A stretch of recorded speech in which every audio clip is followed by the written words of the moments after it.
As políticas de segurança pública no Brasil têm sido, em regra, pensadas e implementadas de forma fragmentada e não planejadas. Na Constituição de 1988, diferentemente do que aconteceu com os outros direitos que foram consolidados e reformulados na Carta Magna, o direito à segurança pública, à ordem e à organização de política de segurança ficaram ali restritas a organizações policiais no capítulo da defesa do Estado e das instituições democráticas. O que fazer para o Brasil ter uma política institucionalizada de segurança pública? Para debater essa pauta, o Análise dos Fatos tem a satisfação de receber o deputado federal Capitão Wagner, um especialista no setor. Ele é militar, foi vereador em Fortaleza, deputado estadual, está no seu primeiro mandato de deputado federal e é líder do PROS na Câmara dos Deputados. Muita satisfação, deputado, recebê-lo no Análise dos Fatos. Satisfação é minha, queria agradecer o convite, dizer para todo mundo que está nos assistindo nesse momento, para mim a satisfação de debater um tema tão importante para a sociedade, que é a questão da segurança pública. Eu já faço a introdução dizendo que, como foi citado, a segurança pública está prevista na Constituição. Há uma interpretação equivocada do que está escrito no artigo 144, quando ele diz que é dever do Estado a segurança pública. Lá no capítulo que fala da saúde, lá onde se fala de educação, está escrito exatamente a mesma coisa, é dever do Estado a educação. Todos os entes federativos, municípios, estados e a União dão sua parcela de contribuição, tanto em relação à saúde como em relação à educação. Quando a gente vai para a segurança pública, especialmente em períodos eleitorais, como foi 2020, jogam toda a responsabilidade da segurança pública basicamente no governo estadual de cada unidade da federação. Mas a verdade, essa responsabilidade ela é múltipla, ela é tanto dos municípios como do Estado, bem como da União. A grande questão é, nós temos o Ministério da Saúde, mas nós não temos o Ministério da Segurança Pública. Nós temos o Ministério da Educação, mas não temos o Ministério da Segurança Pública. Nós temos fundos específicos para a saúde, para a educação, e quando a gente fala de financiamento também para as políticas de segurança pública, esse financiamento é muito tímido. Então é a partir do conceito de que tratar no mesmo patamar que se trata educação e saúde, devemos tratar as questões relacionadas à segurança. Vamos analisar os fatos.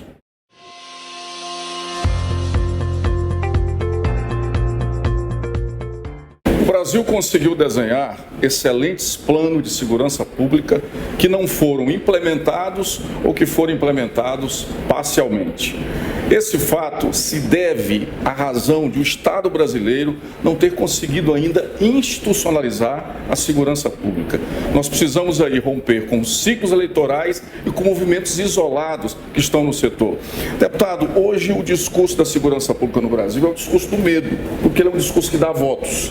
A sociedade brasileira hoje, ela regula a agenda da segurança pública ali com muita paixão. Ou seja, quem merece e quem não merece proteção. Quem merece e não merece ser morto. Como romper aí com esse modelo de agenda onde a paixão está em primeiro plano? Olha, primeiro a gente tem que entender que a questão da segurança pública, além de complexa, é uma questão que precisa ser tratada de forma muito detalhada. A gente vive num país continental, não dá para fazer um plano de segurança pública para o Brasil e o mesmo modelo que se aplica lá na região fronteiriça, onde o principal problema é a questão do tráfico de drogas, do tráfico de armas, seja o mesmo modelo que você vai aplicar num grande centro urbano. Então, cada localidade, cada pequeno município, cada centro urbano, cada região do país tem que ter seus planos de segurança. Nós temos que ter sim um plano nacional que estabeleça políticas públicas a nível federal, onde o governo vai garantir o financiamento, onde a gente possa tratar da legislação federal. A gente vê muito nessa discussão da segurança pública que as pessoas alegam que a legislação penal é muito branda, quando na verdade a nossa legislação é uma legislação muito boa, porém ela não é aplicada. Sim. O que gera a sensação de impunidade junto aos criminosos é saber que se ele comete um crime, primeiro ele não é preso. Quando ele é preso, a justiça manda soltar por conta da fragilidade do sistema. Então essa fragilidade é que acaba facilitando e gerando essa sensação de impunidade. Se o Estado for mais eficiente na aplicação da legislação que está prevista, a gente vai reduzir a violência. Eu posso citar e sempre cito nas palestras que eu dou por aí, a presidente Dilma, antes de ser impeachmentada, ela deu um presente às mulheres brasileiras. Ela aumentou a pena para quem comete o feminicídio. Depois que a Dilma sancionou essa legislação, os crimes de feminicídio aumentaram no Brasil. Por quê? Porque a lei é dura, mas ela não é efetiva. A presidente Dilma também, antes de ser afastada, aumentou a pena para quem matava profissionais de segurança. E no ano seguinte foi justamente o ano que mais se matou profissionais de segurança. De novo, porque a lei é dura, aumentou-se a pena, mas não garantiu a efetividade da aplicação dessa pena. Então, quando o criminoso ele tem a consciência que, primeiro, é muito difícil ele ser preso, segundo, se ele for preso, ele tem várias brechas na justiça para soltá-lo. Então, esse é um ponto a se discutir. O outro ponto, você tocou na pergunta, é justamente essa questão de nós vivemos um país continental. Quando eu discuti Fortaleza, por exemplo, eu fui candidato a prefeito de Fortaleza. Fortaleza tem 121 bairros. Eu não posso querer adotar medidas relacionadas à segurança pública lá na beira-mar de Fortaleza, cujo principal delito é a questão da prostituição, é a questão dos assaltos, a mesma política de segurança que se aplica lá no Vila Velha, que é um bairro carente, onde o principal problema lá é o tráfico de drogas, o domínio das facções. Então, essa consciência que a gente precisa ter. Nós temos alguns exemplos no Brasil, como Diadema. Diadema foi a cidade mais violenta do Brasil, com 110 homicídios para cada 100 mil habitantes. E hoje Diadema tem em torno de 9 a 10 homicídios para cada 100 mil habitantes. Foi o que Diadema fez. A prefeitura resolveu assumir a responsabilidade dela, cobrou do governo do estado ajuda junto aos organismos policiais estaduais e cobrou do governo federal, à época, o financiamento daquelas políticas públicas. Então, o governo federal deu a parcela de contribuição com os recursos, o governo municipal disse, olha, eu tenho sim responsabilidade em relação à segurança pública, e o governo do estado contribuiu. Quando os três entes agem em conjunto, de forma integrada, a coisa acontece e funciona. Então, alguns municípios brasileiros conseguiram vencer essa guerra da violência a partir dessa integração que é essencial para o êxito de qualquer projeto de segurança pública em qualquer cidade. Essa integração, deputado, no meu ponto de vista, ela também precisa envolver ali atores que fazem parte do sistema de segurança pública, o Ministério Público, as polícias e o próprio Poder Judiciário. Sem dúvida, sem dúvida. A gente tem hoje na sociedade um sentimento de muito descrédito do Poder Judiciário, por quê? Por conta dessa falta de sincronia e de integração. Muitas vezes por conta de políticas que são adotadas como essa política mais recente adotada no Brasil em relação ao uso de tornozeleira, em relação à aplicação de medidas relacionadas a pessoas que cometem delitos e são apresentadas à justiça, que alcançaram o resultado de aumentar ainda mais a sensação de impunidade. Criou-se uma política, que eu acho que é uma política importante, se ela for feita com critério, de que todo preso deve ser apresentado ao juiz, para o juiz verificar a legalidade daquela prisão, para evitar que, por exemplo, a polícia venha efetuar uma prisão que não siga o rito, que não tenha um compromisso com o que está apresentado na lei. Só que na hora de colocar em prática essa política, o que aconteceu foi que em muitos dos casos que o flagrante estava comprovado, que a droga foi apreendida, um arsenal de arma de fogo foi apreendido e foi apresentado ao juiz, o juiz determinou a liberação de imediato do preso. Isso gerou na sociedade uma repulsa muito grande. Então o judiciário tem sim um papel primordial, o Ministério Público mais ainda, até porque o Ministério Público, além de denunciar os criminosos, tem um papel de fiscalizar de forma externa a polícia. A fiscalização externa da polícia é feita pelo Ministério Público. Então, se cada ente tiver a consciência do seu papel e exercê-lo como deve ser exercido, a gente vai ter sim grandes melhorias na política de segurança pública do país. Deputado, em relação a armas, o senhor acha que nós devemos ampliar o nosso debate? No meu ponto de vista, hoje, a solução não é desarmar a população, é regular, ter o controle, os poderes terem o controle. Mas nós precisamos avançar mais nesse debate. Ele é um debate que está muito ainda pequeno. A gente tem dois polos no Brasil. Um polo que defende que nenhum policial deve andar armado. E outro polo que defende que todo cidadão deve andar armado. Então a gente tem que ter muita responsabilidade com essa questão da arma de fogo. E eu concordo com você que a arma de fogo ela deve ser entregue à pessoa que tem a condição de portar essa arma, que tem uma condição psicológica, que tem um treinamento e que de fato precise portar essa arma. A gente não pode sair entregando a arma de fogo de forma indiscriminada. Existe um projeto aqui em Brasília, que o projeto foi vendido de forma equivocada para a população, dizia, olha, se você fosse ler o projeto, você ficava abismado pela quantidade de munição que era permitido comprar, pela permissão, inclusive, de pessoas que respondiam a processos criminais de estar portando arma de fogo. Então, eu acho que nem deve ser 8 nem 80, deve ter equilíbrio nessa questão das armas. A gente viu recentemente uma decisão do STF que, na minha opinião, foi completamente equivocada, e eu explico por quê. Hoje já existe uma legislação que determina quem pode portar arma no Brasil. Só um exemplo, você pode portar e eu posso. O que foi que o governo federal fez? Resolveu isentar a tributação, isentar de impostos armas que vêm de fora, gerando assim um produto mais barato para quem pode comprar. A decisão do governo federal não foi liberar arma de fogo para todo mundo, foi tirar os impostos para aquele produto ficar mais barato. Mas essa minoração não atrapalha aí a indústria de arma nacional? Aí é um outro debate. A proteção da indústria nacional ou não. Ela ia gerar mais competitividade, certo? Eu não posso tributar a Taurus e deixar de tributar uma empresa que vem de fora. Aí é um equívoco.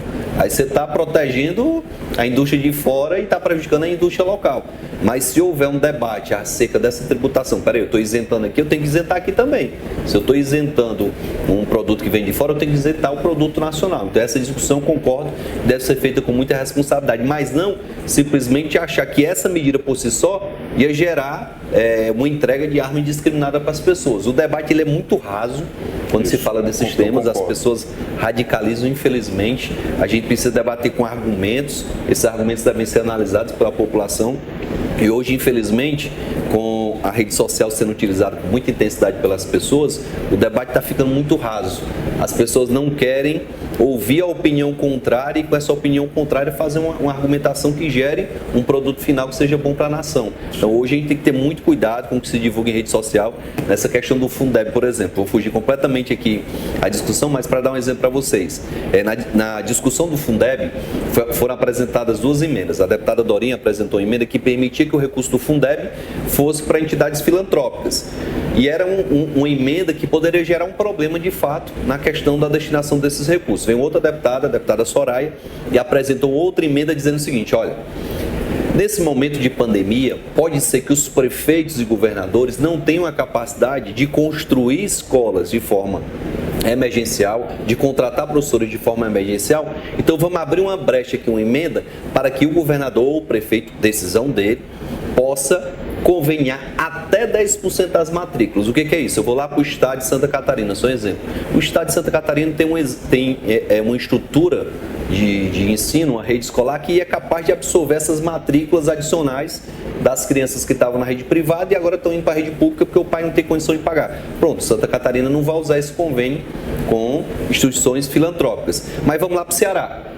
O Ceará tem uma grande demanda e de repente eu tenho 20% a mais de matrículas e o Estado não tem condição de construir 20% a mais de escola da noite para o dia. A emenda permitia que o Estado pudesse fazer convênios com instituições filantrópicas, com o Sistema S, com qualquer outra escola que emergencialmente pudesse prestar esse serviço enquanto o Estado se estruturava. Aí vem o pessoal da esquerda, que eu tenho que citar, de forma muito radical, dizer, estão querendo entregar o dinheiro da educação pública para a educação privada. Não tem nada disso. Discurso raso, né? Discurso raso, não quer se debater. Lá em Fortaleza, por exemplo, tem muitas creches que são conveniadas. É a mesma coisa, só que ia ser para o ensino básico e para o ensino médio. E não era uma obrigatoriedade. O governador não seria obrigado, o prefeito não seria obrigado. Se o prefeito visse essa necessidade de forma emergencial, ele poderia fazer isso. Então, é esse debate que a gente precisa fazer. Pega uma lista de deputados aí, o deputado que é contra a educação, está botando dinheiro da educação pública na educação privada. Isso é muito ruim para o debate. Eu acho que a gente tem que chamar a atenção e não pode fugir dessa discussão. Para a democracia. Sem dúvida nenhuma. Voltando ao debate em torno das armas, na sua posição, o Estatuto do Desarmamento, ele hoje é um impeditivo aí para o avanço e a efetivação de política de segurança pública? Olha, na verdade eu defendo que a arma ela seja portada pelo profissional de segurança e por qualquer outro cidadão que tenha condição de preencher os requisitos, de passar por uma avaliação psicológica, de mostrar capacidade técnica para manusear uma arma de fogo. Muitas vezes o próprio vigilante, ele tem uma formação ali de 30 dias, ele não tem um nível de escolaridade tão alto e sai de lá em condições de poder portar arma. Por que não um cidadão que passe por um treinamento, por uma avaliação psicológica e tenha a necessidade real de portar arma, ele poder portar? Eu tenho ocasiões que eu saio que eu não porto a minha arma, eu posso portar, mas eu prefiro não portar em determinadas ocasiões que eu vejo um risco.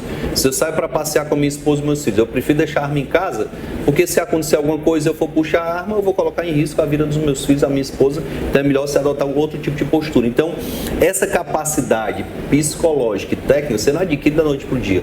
Então é muito importante que a gente possa fazer isso. Hoje o Estatuto apesar das modificações que foram feitas, ele precisa ainda ser discutido com muito critério, com muita responsabilidade. A gente precisa amadurecer as instituições de segurança pública também em relação a tudo isso. Nós tivemos um problema no Ceará durante muito tempo, olha só, a imaturidade. Lá no estado foi adotada uma política que é exitosa, na minha opinião, de premiar o policial que apreende arma de fogo, ele está tirando uma arma de circulação. Só que alguns policiais, se utilizando desse prêmio que o estado estava dando, estavam colocando as viaturas na porta dos clubes de tiro. O cidadão saia do clube de tiro com a arma dele, a arma permitida para ele praticar ali, para ele treinar, e o policial abordava e prendia o cidadão e levava para a delegacia para poder receber a gratificação. Então a gente já tem que amadurecer essa legislação e dizer, olha, nesse caso específico aqui, do cidadão, do atirador esportivo que está lá saindo do clube, é permitido que ele se desloque até a casa dele com a arma, até porque não tem como ele teletransportar essa arma, ele vai ter que levar de alguma forma. Então é o amadurecimento da legislação que vai fazer com que a gente tenha uma política mais exitosa em relação ao porte da arma. No próximo bloco, nós vamos discutir política de prevenção de segurança pública e política de combate às drogas.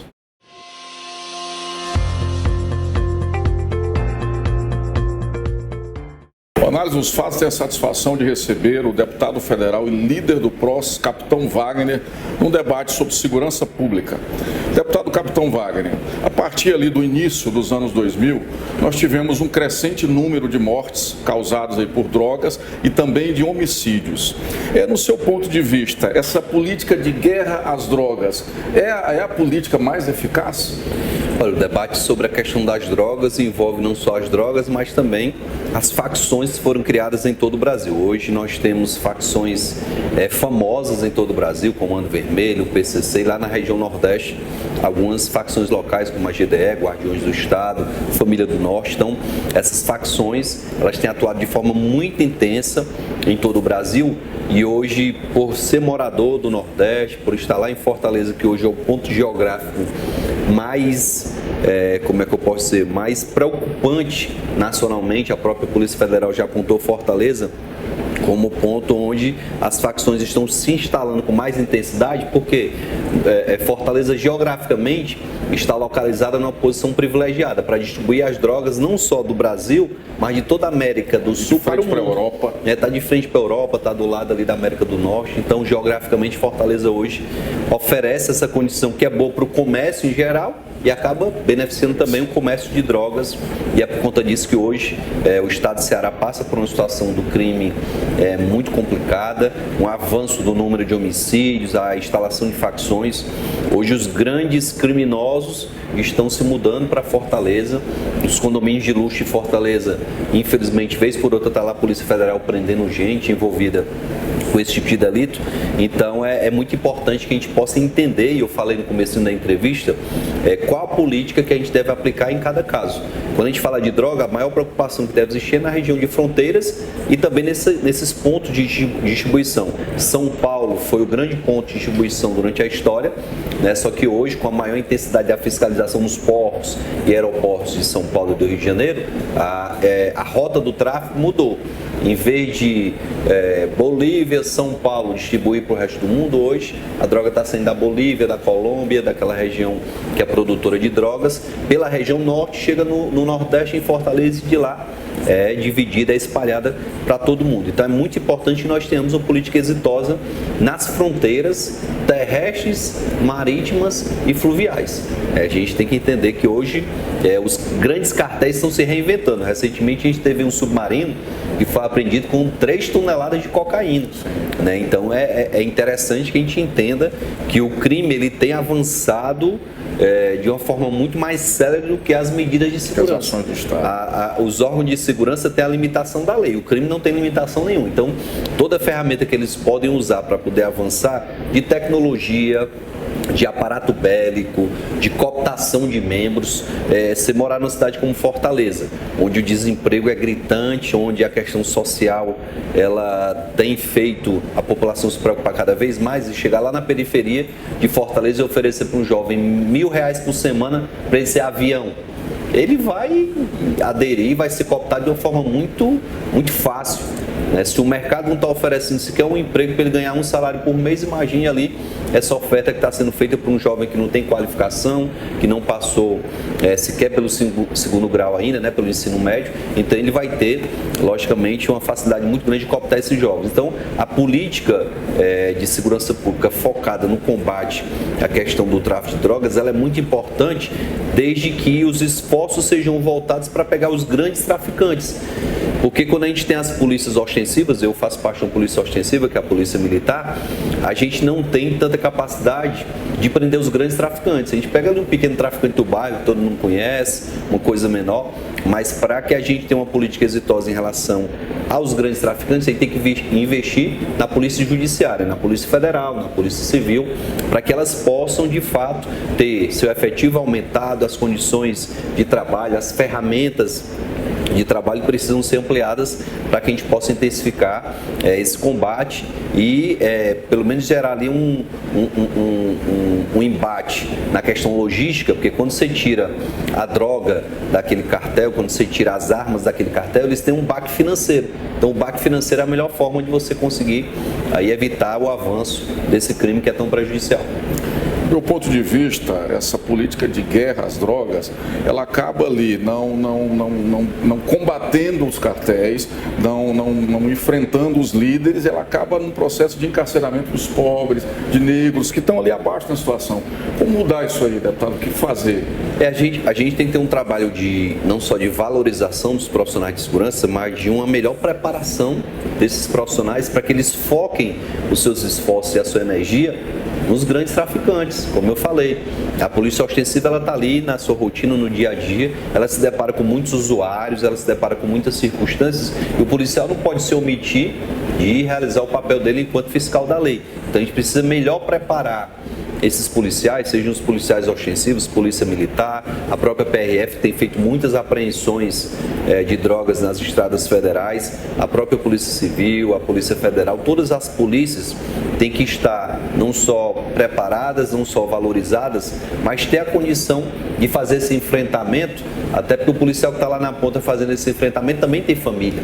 Esse policial que está lá na ponta fazendo enfrentamento tem que pagar o colégio do filho. Então, por isso que eu digo, tem que ser bem remunerado, tem que ter boas ferramentas para poder trabalhar e temos que ter um foco muito grande no grande traficante, no grande produtor, em detrimento de gastar energia para ficar pegando aqueles pequenos que não geram um resultado positivo, a não ser uma superlotação do nosso sistema carcerário. Hoje lá no Ceará, só para quem está nos assistindo ter uma noção, nós temos cerca de 13 mil presos no sistema prisional, 13 mil pessoas encarceradas e 60 mil mandados de prisão em aberto.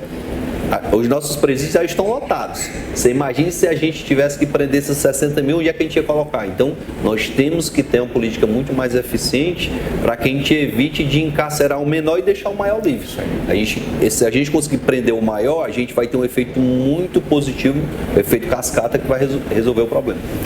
O senhor falou aí na questão da remuneração dos policiais militares. Do meu ponto de vista, essa é uma questão bastante importante. Fora do Distrito Federal, os salários dos policiais militares nos estados é muito baixo. A gente vê ali pelo Rio de Janeiro, o envolvimento ali, num dado momento, o policial é cooptado pelo crime, por esses cartéis, né? Então isso é uma coisa que o Estado precisa resolver. A gente tem um exemplo, toda vida que eu estou dando palestra a respeito dessa questão, eu dou o exemplo. Há 20 anos atrás, se você falasse em Polícia Rodoviária Federal, você ia lembrar de uma instituição desgastada, os policiais eram vistos como toqueiros, aqueles caras que ficavam na beira da estrada só pedindo toco para poder liberar quem cometia infração de trânsito. A Polícia Federal passou por um processo de valorização, de exigência de nível superior para ingresso, passou por um processo de qualificação profissional de uma melhor formação, passou por um processo também de melhorar a remuneração desses profissionais. Ora, lá atrás, quando o policial ganhava mixaria, ele estava pouco se lixando se ele ia ser demitido ou não. Hoje, como ele ganha um salário razoável, ele já se preocupa muito mais. Hoje, como ele tem uma preparação melhor, ele acaba focando a energia dele no combate ao crime. Logicamente que pela característica de ser uma polícia de trânsito, o PRF ainda está ali na rodovia fiscalizando o trânsito. Mas hoje a gente vê um foco muito grande da Polícia Rodoviária Federal no combate ao crime, nas grandes apreensões de drogas, nas grandes apreensões de contrabando, nas grandes apreensões de produtos ilegais. Então hoje a Polícia Rodoviária Federal é vista pela sociedade de uma forma diferente. Então, houve um avanço positivo. A própria Polícia Federal também passou por esse avanço de um aparato tecnológico. Hoje a Polícia Federal tem equipamentos que poucas polícias do mundo têm. Então, houve aí um aparato logístico bacana. O policial federal, ele passa hoje por uma remuneração melhor, por uma qualificação melhor. Se isso acontecesse nas polícias estaduais, o efeito seria imediato. O próprio policial ia pensar 2 vezes antes de ser cooptado pelo crime. Os baixos salários, as poucas condições de trabalho é que acabam facilitando. Aí eu não estou justificando a índole do policial de se envolver com crime, porque tem policial que está em péssimas condições financeiras e nem por isso ele vai se envolver com crime. Mas se a gente puder oferecer essa melhor condição para o profissional, com certeza a gente vai poder cobrar mais dele também. Então, um dos caminhos também aí seria a modernização das polícias militar e civil. Sim, sem dúvida. Uma melhor formação, um currículo focado muito mais na questão técnica.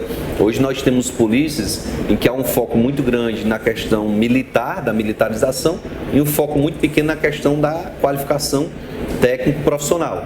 A gente teve lá no Estado do Ceará a implementação de um programa de governo, foi um programa de Estado, Ronda do Quarteirão. Os policiais antes se formavam em 6 meses, o governador passou a formar os policiais em apenas 3 meses.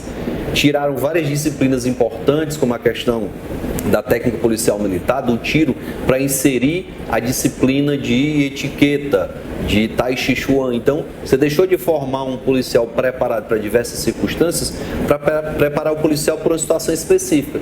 Só que o policial não escolhe a ocorrência. Quando ele vai para a ocorrência, ele pode se deparar com uma situação que seja de simples solução e uma situação extremamente complexa. Só no local é que ele vai verificar isso. Então, quanto melhor estiver preparado o policial, melhor será o serviço que vai ser prestado por ele. Quanto melhor remunerado ele estiver, mais ele vai pensar no seu emprego e não vai se deixar cooptar pelos criminosos. Então é muito importante que a gente tenha esse conceito. Deputado, a administração pública tem deixado para trás e minimizado políticas de prevenção no combate ao crime. Políticas que custariam, inclusive, menor para o Estado. Esse fator se deve a quê? Olha, da mesma forma que na saúde, investir em prevenção é muito melhor do que esperar as pessoas adoecerem para ocupar o leito de hospital, para gerar ali uma superlotação dos corredores, na segurança é muito melhor você investir na prevenção também. A falta de integração de políticas públicas é a grande responsável. Você não tem, por exemplo, grandes projetos que envolvem a educação com a segurança pública. O ideal, e existem esses projetos Brasil afora, mas não são valorizados, é que o profissional de segurança estivesse muito próximo da escola, visitando as escolas, dando palestras sobre o mal que a droga vai causar na vida das pessoas, mostrando o quanto é importante que essas crianças elas obedeçam às leis, elas respeitem os mais velhos. Então, falta essa interação, porque na grande maioria dos casos, um político ganha uma eleição para o executivo e ele sai dividindo a gestão com os partidos. Pronto, a educação fica com o partido A, a segurança pública com o partido B, a saúde com o partido C, e esses partidos não interagem. Quando os gestores entenderem da importância de nós termos, por exemplo, uma Secretaria de Cultura muito próxima da educação para se trabalhar na escola, a questão da cultura, uma Secretaria de Meio Ambiente que tem como foco, já desde muito cedo, conscientizar as crianças a dar a destinação correta aos resíduos sólidos. Quando você tem uma Secretaria de Segurança que tenha dentro da escola também a capacidade de mostrar às crianças o que o mundo do crime vai gerar para o futuro dele, que infelizmente na prática é o cemitério ou a cadeia. Então, na hora que há essa interação entre as secretarias, a gente acaba alcançando resultado. Mas a maioria dos políticos preferem, como você falou muito bem, lotear essas secretarias e por conta disso a gente não tem um resultado tão positivo. No próximo bloco, nós vamos discutir a agenda legislativa e eleições da mesa da Câmara e do Senado.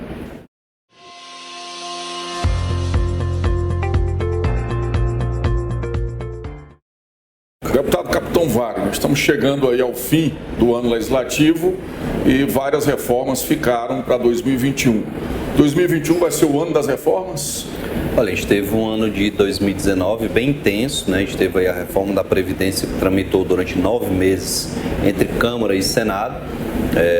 Foi uma reforma extremamente importante de ser discutida, mas muitas outras estão por vir. Reforma administrativa, a própria reforma tributária, que é um anseio de toda a sociedade brasileira, já estão na casa, pelo menos parte delas está na casa e devem, nesse ano de 2021, tramitar com uma certa celeridade, até porque a questão econômica preocupa muito a população. A pandemia ela trouxe dois grandes impactos, um na saúde pública e outro na questão econômica. O desemprego, né, os problemas sociais têm se agravado.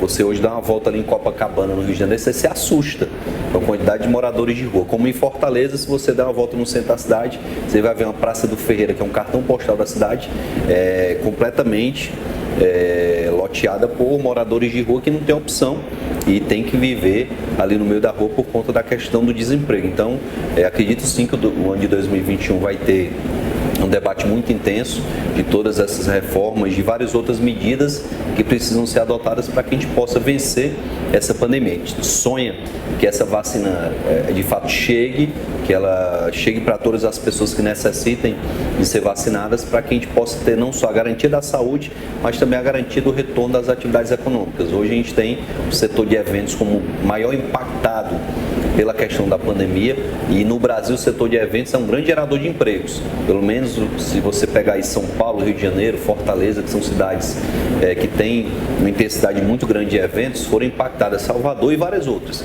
Os grandes centros urbanos são grandes geradores de emprego nessa área de eventos que por conta da pandemia estão sofrendo. Então é importante que a gente possa fazer esse debate, essa discussão. O próximo presidente que vai ser eleito aqui da Câmara vai ter uma grande responsabilidade de pautar essas reformas. Espero que haja uma sincronia entre ele e o presidente do Senado que vai ser eleito e o próprio presidente da República, para que o que precisa ser colocado em votação que seja colocado e deixar os deputados e senadores tomarem a decisão de que forma vai ser aprovado ou não qualquer desses projetos. Deputado, aí os desafios para o próximo presidente da Câmara e do Congresso são imensos. Um deles é aí a própria recuperação da economia pós-pandemia. O governo tem um nome, que é o deputado Arthur Lira, e o presidente Rodrigo Maia deve estar lançando aí um outro nome nos próximos dias, né? Então, nós temos aí Baleia Rossi, nós temos o deputado Aguinaldo. Como é que você está vendo aí a associação na Câmara dos Deputados? A gente vê algumas candidaturas já postas, né? Do Arthur Lira que foi posta de forma mais rápida, né? O deputado Fabinho do MDB está tentando emplacar mais uma vez a candidatura dele de forma independente. O bloco que está ali ao redor do Rodrigo Maia está se definindo qual nome que deve ser apoiado pelo bloco também. Agora, acima de tudo, a gente tem que ter um presidente, como eu falei, que tenha capacidade de independência, logicamente alinhado com o governo no executivo, de colocar em pauta todas essas medidas. Não sei se todos esses candidatos que estão postos, se eles têm essa condição. Nós temos que entender que o poder legislativo é um poder independente do poder executivo e do judiciário, mas que tem que agir em harmonia. Tudo que for de interesse do Brasil tem que ser colocado como prioritário. Não é porque o candidato que venceu a presidência da Câmara representa determinado setor que ele deve atender somente esse setor. A responsabilidade de um presidente da Câmara e do presidente do Senado é gigante.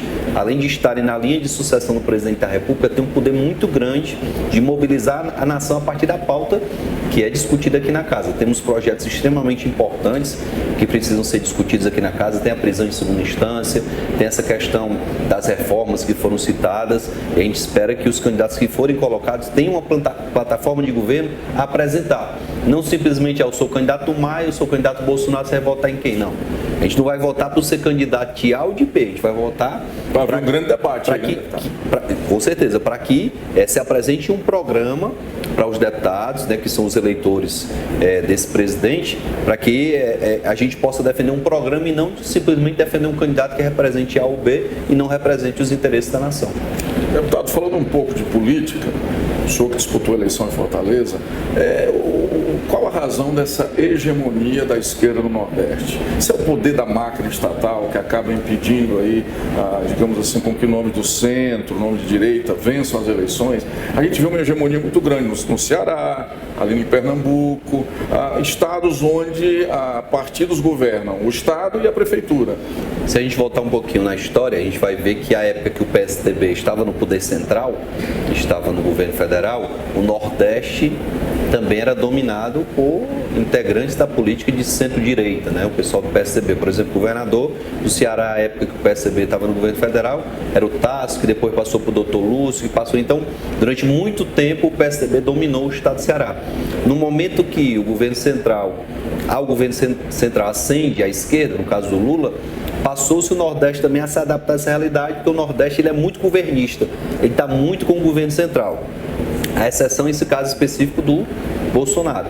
Bolsonaro ganhou a eleição em 2018, ainda não fincou suas bases em termos políticos. Hoje mesmo a gente estava discutindo esse assunto. O Nordeste, na medida que depende do governo central, e você vê a transposição do Rio São Francisco, extremamente importante para o Nordeste. O auxílio emergencial, que é uma política federal também extremamente importante para o Nordeste. Nós temos agora, lá em Caucaia, na cidade vizinha Fortaleza, um processo já para dessalinizar água do mar para fornecer a famílias daquela região. Então, todas as políticas do governo federal, mas que ainda o cidadão que está lá no Nordeste não entendeu que é o governo federal que está mandando. O governo federal entregou ano passado 1.000 moradias lá em Fortaleza. Quem apresentou a entrega foi o governador do estado e o prefeito de Fortaleza, que nada tinham a ver com isso, a não ser entrega. Então, na hora que o cidadão entender o quanto o governo federal é importante, a gente pode ter também essa mudança a nível de Nordeste. E repito, como o governo Bolsonaro é um governo diferente de todos os outros, que não usou os ministérios para fazer o velho tomar lá da cá, que não tem uma relação ainda com o Congresso e com os políticos como existia no passado, eu acho que talvez por isso há uma demora maior do Nordeste ele ter essa condição aí de ter gestores que têm um alinhamento maior com o governo federal. Deputado Capitão Wagner, muito obrigado pela sua participação na análise dos fatos. Você contribuiu ricamente aí para um grande debate sobre a segurança pública. Muito grato. Eu que agradeço a oportunidade, desejo a vocês sorte, parabenizo também por esse canal que vocês têm para conversar com a população de forma independente. Para mim é um privilégio estar aqui. O debate político tem que ser um debate envolvido na razão e não na paixão. A paixão no debate político nos afasta aí da construção de uma sociedade livre e democrática. Obrigado pela sua participação, inscreva-se no nosso canal, aperte o sino para que você possa receber as informações dos novos programas e até breve.